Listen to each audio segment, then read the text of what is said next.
আমারই চেতনার রঙে পান্না হলো সবুজ, চুনে উঠল রাঙা হয়ে।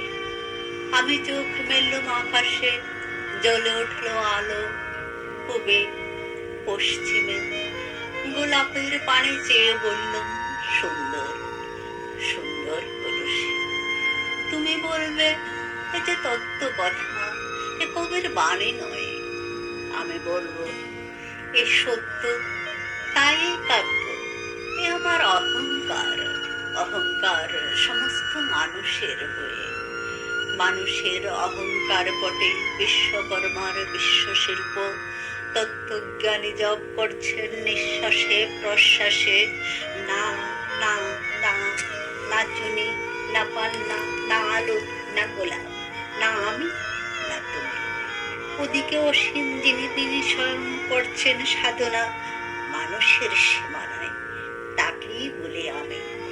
সেই আমের গহনে আলো আঁধারের ঘটল সঙ্গম, দেখা দিল রূপ, জেগে উঠল রস।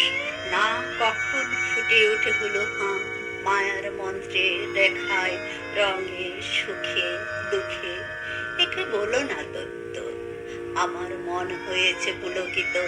বিশ্ব আমের রচনার আসরে হাতে নিয়ে তুলে, পাত্রে নিয়ে রং। পণ্ডিত বলছেন বুড়ো চন্দ্রটা নিষ্ঠুর চতুর হাসিদার, মৃত্যুদূতের মতো গুড়ি মেরে আসছে সে পৃথিবীর পাজরের কাছে। একদিন দেবে চরম টান তার সাগরে পর্বতে। মধ্যলোকে মহাকালের নতুন খাতায় পাতা জুড়ে নামবে একটা শূন্য।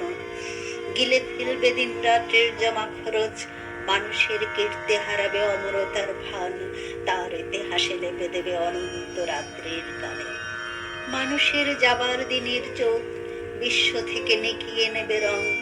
মানুষের যাবার দিনের মন ছানিয়ে নেবে রস। শক্তির কম্পন চলবে আকাশে আকাশে, জ্বলবে না কোথাও আলো। বিনাহীন সভায় যন্ত্রের আঙ্গুল নাচবে, বাজবে না সুর। সেদিন কবিত্বহীন বিধাতা একা রবেন বসে নীলিমাহীন আকাশে, ব্যক্তিত্ব হারা অস্তিত্বের গণিত তত্ত্ব নিয়ে। তখন বিরাট বিশ্বভুবনে দূরে দূরান্তে অনন্ত অসংখ্য লোকে লোকান্তরে এ বাণী ধ্বনিত হবে না কোনো খালেই, তুমি সুন্দর, আমি ভালোবাসি। বিধাতা কি আবার বসবেন সাধনা করতে, যুগে যুগান্তর ধরে প্রলয় সন্ধ্যায় জপ করবেন। কথা কও, কথা কও, বলবেন বলো তুমি সুন্দর, বলবেন বলো আমি ভালোবাসি।